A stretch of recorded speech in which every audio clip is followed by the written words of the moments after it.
So, welcome to the Flexwork podcast with Ludwig Arroyo. Today, we're bringing you someone real special. It's not often that we get to kind of mix art and business, but we get to do it today with Blima Ehrentreu. She's the founder and CEO of the Designers Group, which is an interior design agency based out of Toronto, from what I understand, right? But you've grown dramatically since. We began in Toronto, yes. So we still Began in have an Toronto. office there. So, welcome to the show. We had some technical difficulties, so thank you for being able to make it on such short notice. I know we were supposed to be in studio, or we thought we were going to be in studio, but welcome to the show. Thank you. Thank you so much for having me. I'm excited This is awesome. to, get this started.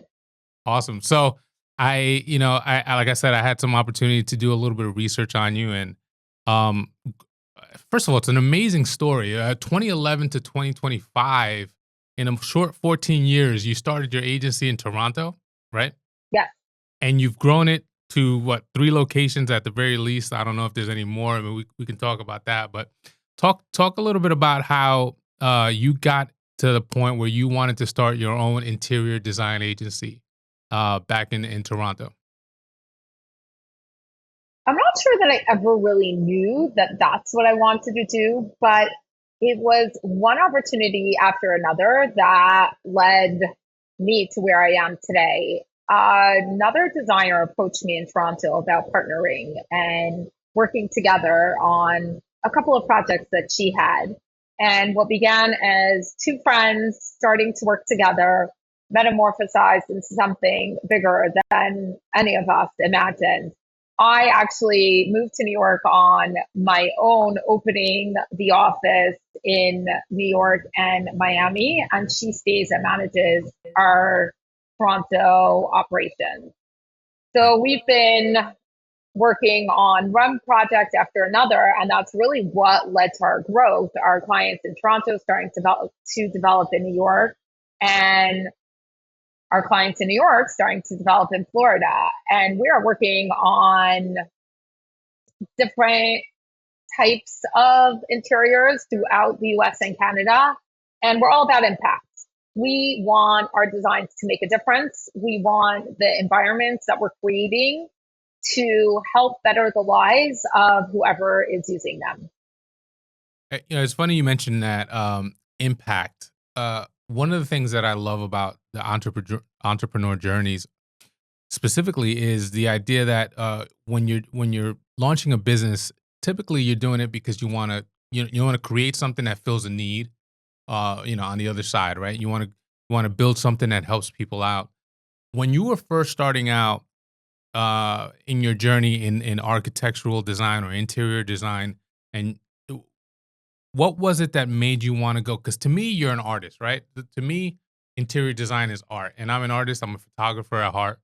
How did you get from making the leap from someone who just, wanted to make beautify a space to then connecting that to helping and impacting lives?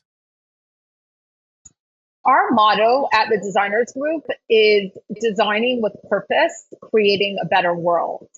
And growing up, I was always told by my parents that our purpose for being in this world is to make it a better place. Mm, So when it was time for me to choose a career, it felt like a natural progression to find something that really spoke to the artistic and creative side of who I am, as well as the parts of me that want to make this world better.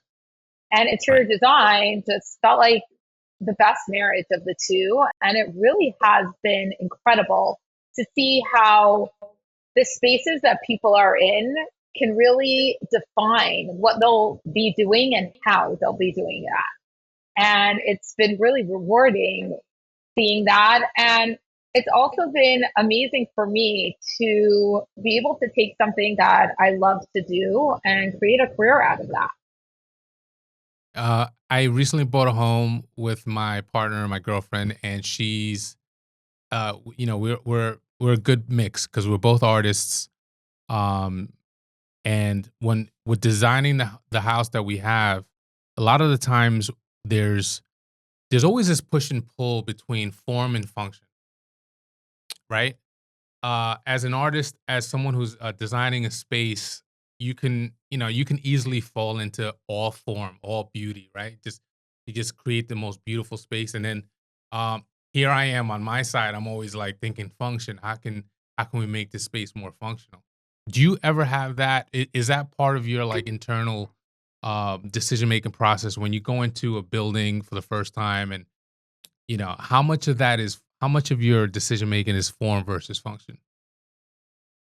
So that's an interesting question because I know a lot of designers approach it from either the perspective that form goes before function or that Mm, function goes before form. And I think there has to be that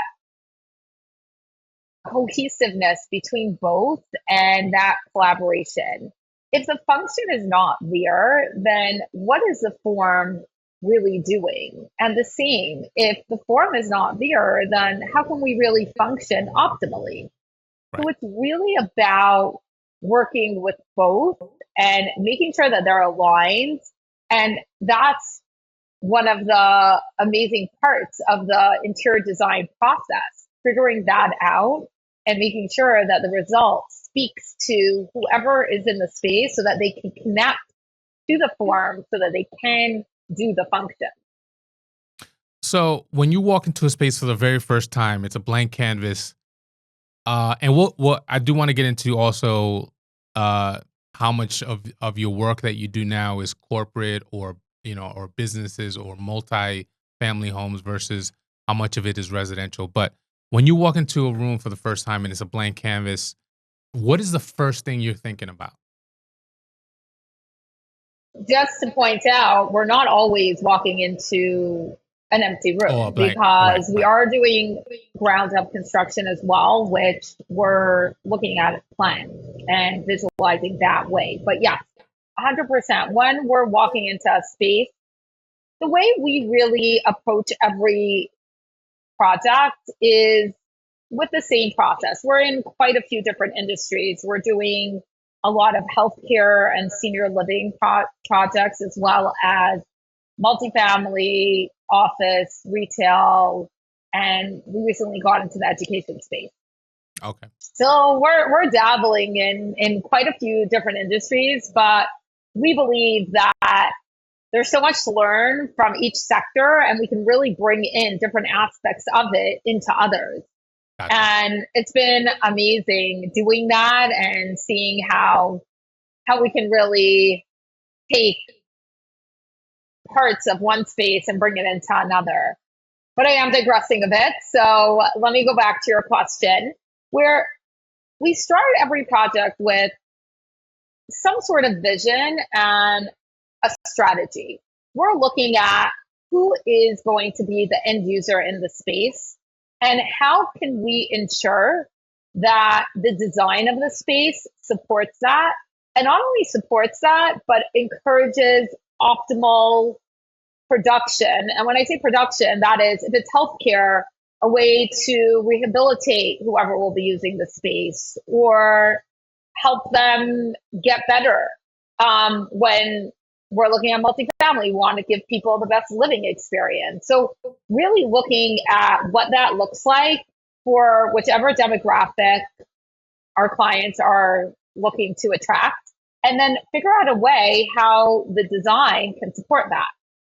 And it's actually a really fun process because our team is very diverse. We have people from so many different countries, so many different cultures, religions, backgrounds, and we take all of our shared experiences and use that to figure out a way that will appeal to the most people. We want our spaces to be inclusive. We want everyone who will use them to be supported by them and be able to maximize whatever potential they have within it. So it's really an exciting part of the project where we're coming up with a vision, and we also want to make sure that the client is on board with what our vision is and that we're also seeing eye to eye with what they're trying to accomplish. As an And one artist, I'm sorry. Go ahead. I was just going to say that once we have that figured out, then the rest is really just going off of our vision and making sure that we can execute. As an artist, when you're coming up with a vision, I always find it interesting to see how different artists deal with clients that really have a much different vision than you, or at least they think they know better than you, or they're set in their ways. When it comes to you conveying your vision and trying to say, "Hey, this is probably the best way forward." How do you deal with that, and or have you dealt with that in the past when you dealt with clients that are stuck in a vision that's contrary to yours? Someone once told me that being an interior designer means that you're also a psychologist. Yeah. And at the time, I didn't really understand what they meant. But the longer I'm in the industry, the more I'm understanding that it's seeing what the client wants without them being able to verbalize it. So sometimes Mm, when they say they want a space that's black, what they really mean is white. But what we have to do as their designers is explain to them why, when they're saying black, what they really want is white, and right, communicate that in a way that they totally understand it and they agree. right. And we're all about relationships. Our clients are all owners, operators, and developers, which usually means we're not just working with them on one property. And we want to make sure that the communication is there and they understand what we understand and how we're able to see spaces and understand how they should function and how they do function, so that how we're advising them and what our vision for the space is really the best for it. But at the same time, we always want to listen to our clients because at the end of the day, they're driving the project and they have a lot of insight because they're in the industry that we might not have.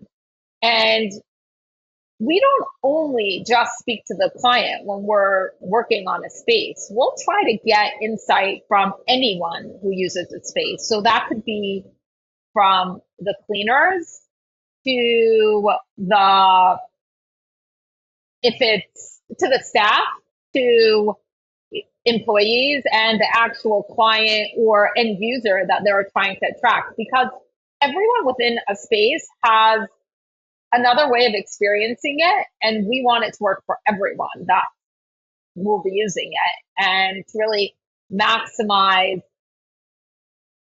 the opportunity that could be had there.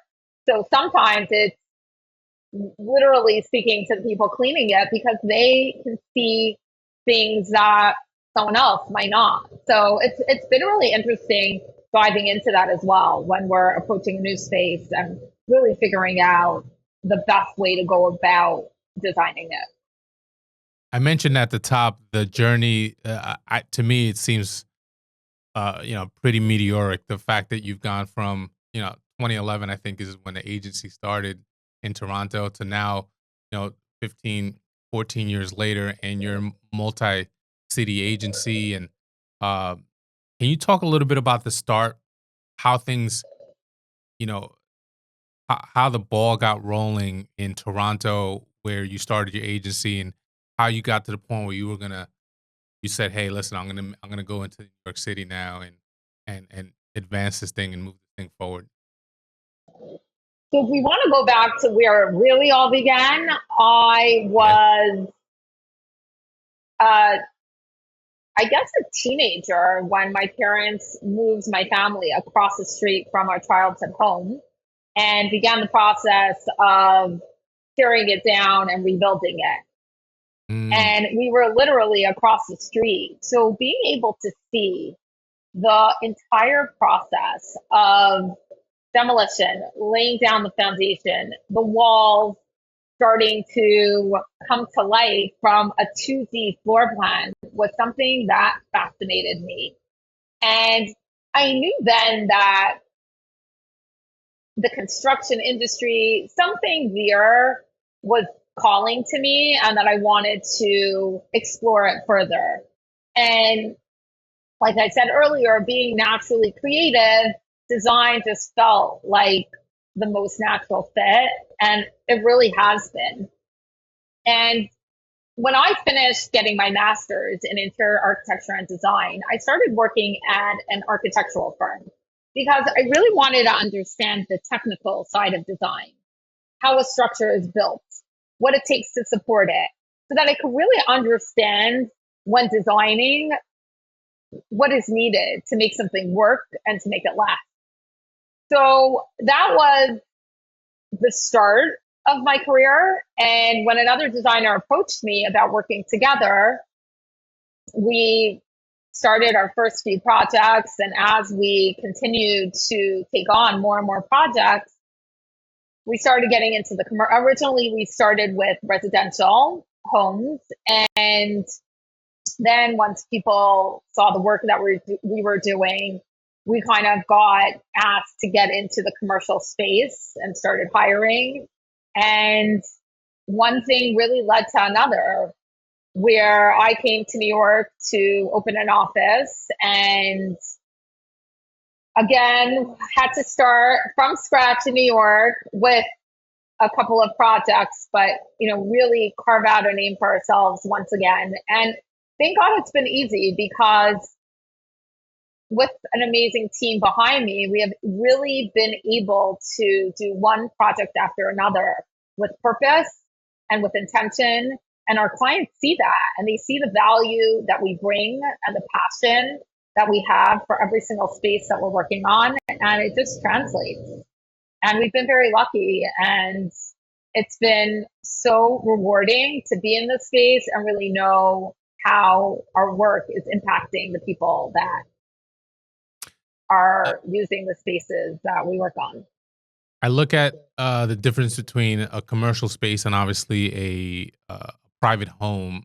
I would think, from the outside looking in, I would think it would be more fun to decorate a private home. You could do more home. It's cozier, so to speak. Do you see that the same way, or are there like fun challenges in decorating corporate spaces that you got?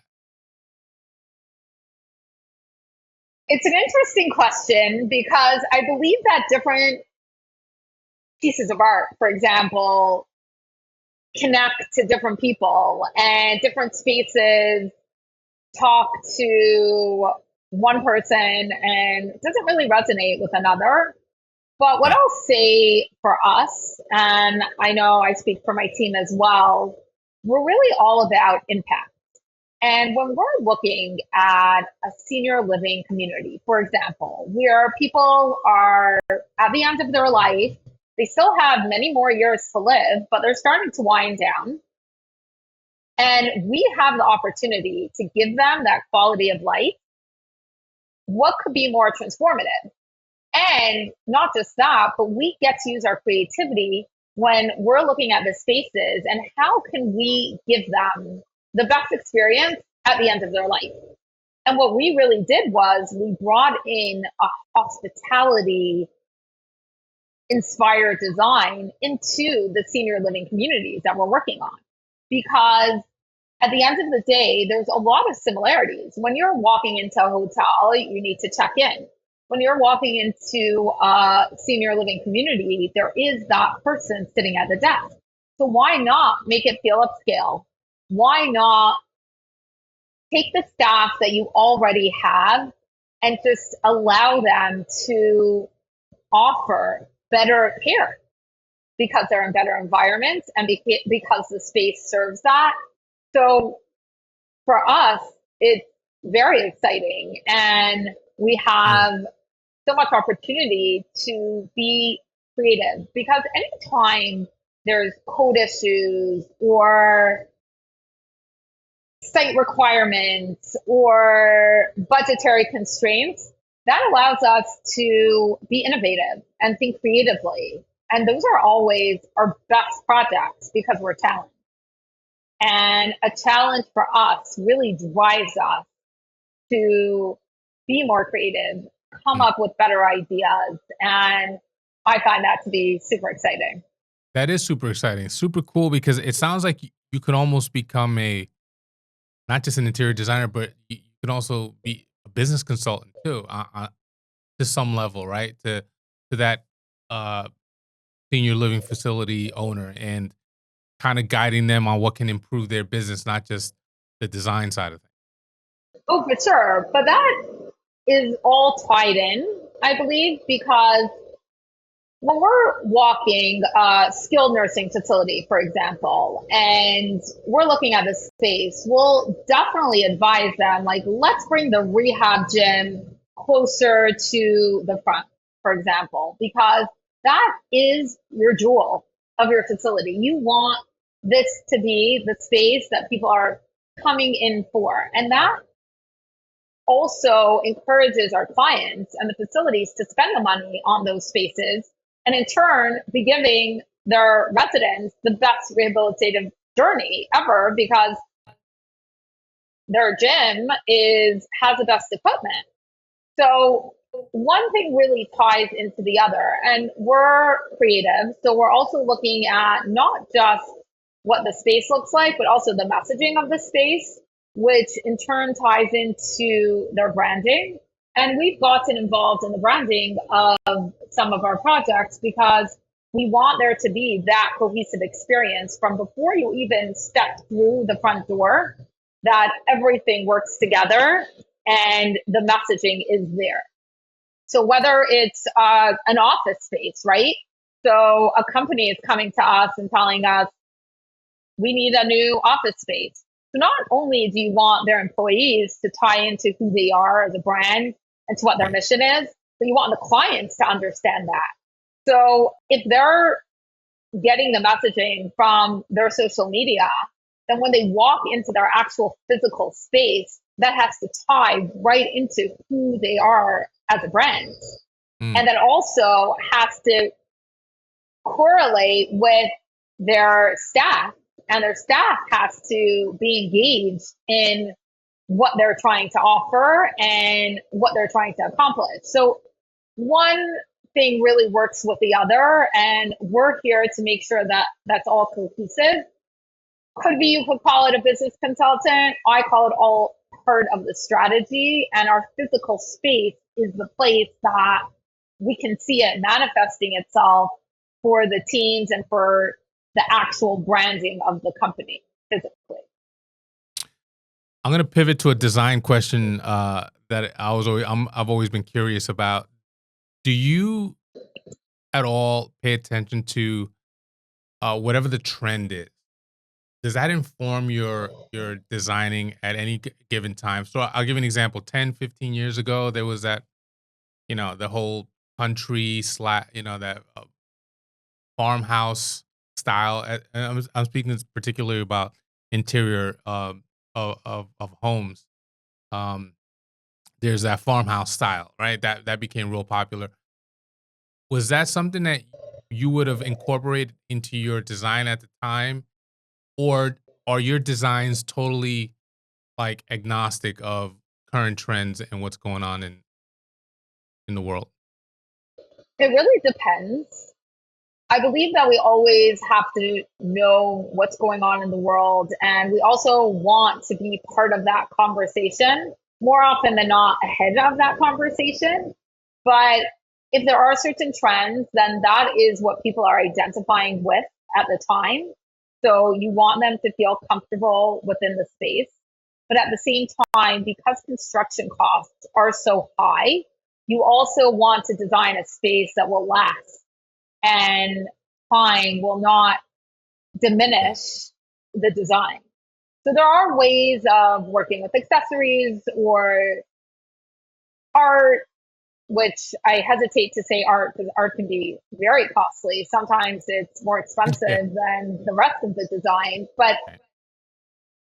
really understanding who the space is catering to, because sometimes being trendy is antithesis of the people you're trying to bring into the space. Mm. But I'm always mindful of what's going on in the world, the technology that's out there, making sure to leverage that. and being innovative. So definitely being mindful of the trends, but at the same time designing so that it can go beyond that. Are there ever trends that you're like, oh my god, I hate this trend, I hate this design idea. Please don't bring this up. I don't, we don't want to do that or anything that like, you know what I mean? So when you're saying trends, what I'm hearing is more color and style, Yeah. but there are so many trends that speak to how the space functions. So for example, office. Before COVID, offices functioned in a certain way. Everyone needed their space Hmm. and there were areas for collaboration as well as private offices. During COVID, the trend, which again, when we think trendy, that's not what our mind naturally goes to, but the trend was that everyone had their own area, their own space so that they were Yeah. safe. Now, what's happening is people want to continue working remotely. So, how are we bringing people back into an office? There has to be a reason that they want to come in and something that's pushing them to make that trip into an office where that looks like more collaboration and spaces for people to be together Yeah. and collaborate. So that's a trend that I would say when it comes to interiors that we're carefully tracking because as more time is going on, more companies are saying that everyone has to come into the office 4 days a week. So that automatically changes the way we're designing because you do need more depth. You need more bodies to be filling this space, which in turn takes up more space. And how are we ensuring that employees that are coming into work are getting what they want to from the office experience? So that would be one trend, making sure that spaces can evolve and be reworked. But as well, colors and styles, that's super important when we're designing multifamily properties, for example, and they're either rentals or condos, but they need to last because developers are putting in the money at this point in time Yeah. and they want to bring in residents. So how can we ensure that it appeals to anyone walking through the door? We don't want to go too crazy with the design that it will only appeal to certain people, right? But at the same time, we want it to have that brand. We want it to be unique. So just looking at all these different ideas Yeah. is what makes what we're doing so much fun. You mentioned the cost of, just the cost of construction and how that's gone up. Um, it made me think about obviously the business side of things. When you go from one location to opening up another office in New York City, and I think you're in Miami as well. What kind of business, what challenges did you face in expanding across, all the way from Toronto down to Miami? In terms of the business side of things, were there things that you learned? Were there challenges you faced in expanding your business, across another country? So our growth has been pretty organic. We've grown into the spaces that we had projects. So in that regard, we've been slowly growing. We're actually exploring the West Coast now. We have some Okay. projects there, and we're looking at how best to offer our clients the best services there. But there definitely is the side of business of really understanding your numbers, knowing where the profit is, and making mindful decisions based on that. I like to stay on the creative side and where we can make a difference, how our work is impactful. But at the end of the day, we can only do that if our numbers are lining up. So it's important to surround yourself with a good team, people who understand it better and are really tracking it better. So Yeah. we have a great accountant, a bookkeeper, a controller. So, we're mindful of all of that. In terms of the different locations, there was definitely learning to do. I work between our New York and Miami offices. In the winters, I live in Miami, and in the summer, I Mm. come back to New York. And even just seeing the different pace of life in both places and the different ways that people like to experience spaces when you're in a colder climate or a warmer climate. It's just really understanding who you're catering to and how the design can best support that. I did want to ask, and I think you answered it, but the design differences by city, is that something that you take into account? Like, is it a drastic difference to design in Miami versus New York City? So I don't know if New York and Miami are so drastically different. They are a little bit different, but there are other areas, for example, in the Midwest, that is definitely different. There are different climates that are different. But anytime we get a new project in an area that we haven't worked on before, we study it. We take a look at the people living there. We take a look at who our target client is for that space, and we understand what it is that speaks to them. For example, we're doing a project in Toronto and then another one in Montreal. And even though they're both Canada, it's appealing to a very different audience. Mm. And here in New York, we were working on a project where they wanted to target a Russian speaking demographic. So they wanted to bring in design that spoke to people with Russian backgrounds Mm. or who were actually immigrants from Russia and appreciated that kind of design. So how can we use contemporary design that's influenced by a Russian culture?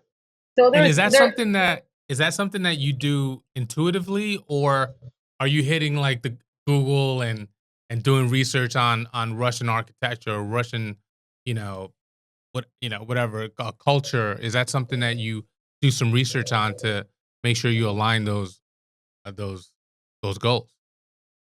So I would say it's a lot of both. There Okay. definitely is that research that must go into it when it's a culture, it's a different language. Really understanding what's important to them, what speaks to them, their sensitivities, what they respect, what they don't Yeah. like, Right. and making sure that we're designing accordingly. And then it's taking our design process and the way we like to approach a space and ensuring that that all works together. One of the things I've noticed in new building designs, we've noticed it around here in New Jersey, is a lot of places are adding podcast studios and spaces that where people can do creative things. Are you seeing the same on your end in terms of those types of trends where common spaces, whether it's in corporate offices or multifamily buildings, are instituting places that have creative spaces where people can go and record or what have you? Oh, definitely. Yeah. With the advent of the influencer society, everything needs to work in a photo. Everything needs to look good. And that's really a way to bring even more people into the space. But Mm. definitely podcast studios are big. Health and wellness is huge. I mean, that's a Yeah. space that 10 years ago wasn't really a part of the conversation. And now it's at the forefront. People want to live better. They want to live healthier.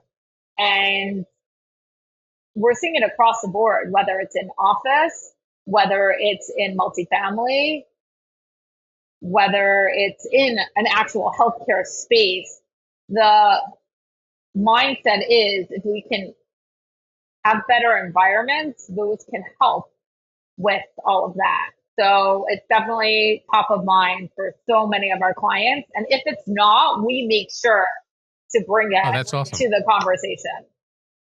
Is there an industry yet that you haven't worked with that is something that you're excited to venture into? Like, but you say you're in the senior living facility, health and wellness space. Obviously, just in corporate America alone, I'm sure you've done. But are there like places um that you haven't dipped your toe into yet that you're excited to or you want to? That's a good question. There are so many types of spaces that we have not done yet. For example, a stadium. That would be Mm, something very unique for us. We are working on a special needs center now, and that's something that we had to do a lot of research for. And it's oh yeah, I'm been sure. really amazing just seeing what goes into helping children or adults that are developmentally delayed maximize their capabilities. Right. And it's been incredible working with their team, really understanding the different difficulties that people can go through and how to target their movements or their brain in certain ways. Like, for example, in the autistic unit, there's padding on all the walls as well as no corners. So everything's rounded. Mm, So just understanding that yeah. they're always hurting themselves or walking into walls and Right. knowing that we have to design accordingly. So it's been a real eye opening experience, even understanding what parents of children like this have to be mindful of and seeing all the different ways that our body can go wrong and our brain. So that's been a really humbling experience.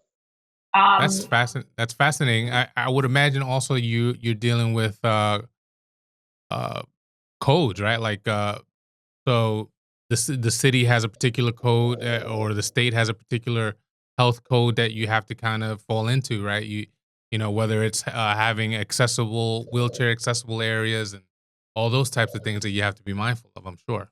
yes, yeah. So accessibility, we have to incorporate it into most of our projects just to ensure that the spaces are inclusive for all. But this is another level of inclusivity for sure, because it is for people of all abilities. And there are so many levels to that. And even just working on the dental components and the different treatment areas and rooms and understanding how that will work for someone with special needs has been really eye opening and also has given me a whole new appreciation for the simplest things that I'm able to do, but it's so difficult for someone else. Right. But also seeing their willpower and how they want to achieve, even if they are delayed. So that has been so impactful to me and my team who have been working on this project. So that's just another one. We're getting more into hospitality spaces. So that's also super interesting. Like people are actually paying to come to your space. So what are you offering? What Right. experience are you giving them that they'll want to come and also come back? So there's just so many ways to look at it. And like I touched on briefly with technology and with AI, how can we better people's experiences in that space? How can we leverage what technology there is out there and bring it into people's experience in spaces? Listen, from everything that you're answering, I'm really getting the impression that you are all about impact and you care about the things that you do and how they affect the people that you're doing them for, which is awesome. And then on top of that, we haven't even spoken about the give back that you do in terms of female entrepreneurship and helping women, become leaders in their space. Can you talk a little bit about how you got into wanting to impact the lives of women, specifically when it comes to on the business side and entrepreneurship? The construction industry has been dominated by men. It is slowly changing, and there are more and more women coming into the space. But I saw a little bit of a gap there. And like I mentioned earlier, I believe that we're all here in this world to make it a better place. And however we can accomplish that, we should. So looking at where we see any type of gap, that's really where our initiatives come in. And we have the TDG Give Back, where we're giving our design time to different charitable initiatives and pro bono organizations. We have the TDG Insider, where prospective designers can come spend the day at our office, our Brooklyn office, and understand what it means to get into a career in design. We actually have someone in our office today for that. Every Monday, we usually have a TDG Insider. We have the TDG Furniture Exchange, where if people are no longer need their furniture, we can find someone who needs it and match them and take care of coordinating that donation for them.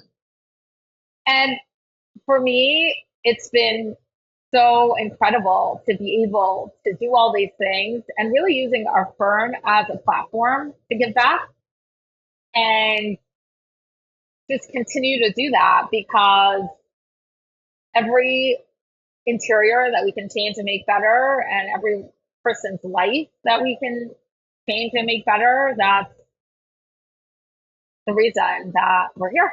So definitely I'm excited for some of our developments in some of our charitable initiatives and I'm excited to see where they go. It's a testament to you. On doing some of the research, I saw that you won multiple awards for your achievements already in your young career. Can you talk a little bit about where you see the agency in the next 2 to 5 years? Like, what are some of the goals that you out laying out for your company, where you're headed, and what you want to do? We're all about growth, and that is growth as people. We all want to become better designers, better people. We have the TDG Star of the Week. We're highlighting different team members and how they have contributed to someone else's experience on our team, but not from a design perspective, but helping them out, giving, doing something good because we want to grow. And we're also looking at that from a financial perspective, from an impact perspective, and from a growth perspective. So how are we growing in the next 2 to 5 years, you ask? I have so many ideas and there's so many directions that we're already going from a technology perspective, from a locations perspective, from an impact and project size perspective. But we are looking forward to a lot of growth in the next 2 to 5 years. That's super exciting because I know you've grown so much already since the inception of the designers group. Um, Let me ask a practical question. Somebody wants to achieve a high end look for their home design, but they don't want to spend that high end money. Is there any advice you can give them or place they can go to in terms of a retail space where they can shop? I always say that it's all about mixing highs and lows. So Mm, you can take one expensive or more expensive piece and pair it together with several lower price materials or pieces, and you can achieve that high end feel just from one piece. And mm, I know that we're always doing that in the spaces that we design. Our clients, like I had mentioned, owners, operators, and developers. So obviously, the bottom line is very important. Looking at the numbers and making sure that we are within budget is a real concern. And but at the same time, they want to have a space that feels high end, that feels luxury. So how are we accomplishing that? yeah, By pairing the two. So always trying to find pieces that are good quality. That's number one, because you've never sacrificed on quality. But you can go with a lower cost item or something that's not as trendy, but pairing it with a higher priced item that makes an impact, that makes a statement, and that usually accomplishes it. I like that. So basically, you can utilize something that's a little pricier to elevate, and it'll help elevate the space, even if you're pairing it with something that's, either a different texture, different colors, or different quality. That bigger piece or that one piece can elevate your space. Exactly. Fashion could always be used as an example for that. Yes. Buy a nice So bag or a many nice pair of correlations, right? shoes. There's so many There you go. correlations between interior design and fashion, I'm sure. Yes. Um, Blima, listen, first of all, thank you for taking the time today. I think we're over on the time that we had allotted, and I can literally go on for hours asking questions because I'm so fascinated as an artist. But then on top of that, what you do to help people and impact businesses and impact people's lives is a whole nother avenue. And then there's a whole business side of things, right? And how you're dealing with costs and how costs have gone up dramatically probably since you started, but and how you're adjusting and making quality work with what's going on there. I could talk to you for probably for hours, but I appreciate you coming on. Is there any way or anything that you want to share on here in terms of how people can get in touch with the designers group if they want to see more of your work, if they want to, call you for a consultation? We're the designers group across all platforms. So Awesome. Easy. our website is www.thedesignersgroup.com, Instagram, the designers group, YouTube, the designers group, LinkedIn, the designers group. So that we should Awesome. be accessible on all platforms. Awesome. Well, thank you for coming on. I appreciate your time today. Don't log out. I think we need you for a few more seconds after I finish, just so that we can upload this to the cloud. But this has been another episode of the Flexwork podcast. We had Blima Ehrentreu. I got that right today, and Yep. it was just an amazing episode. So much learning, and so much about the give back, which is always near and dear to my heart. So thanks again for coming on, and we'll see you guys soon. Yeah, thank you. Thank you so much.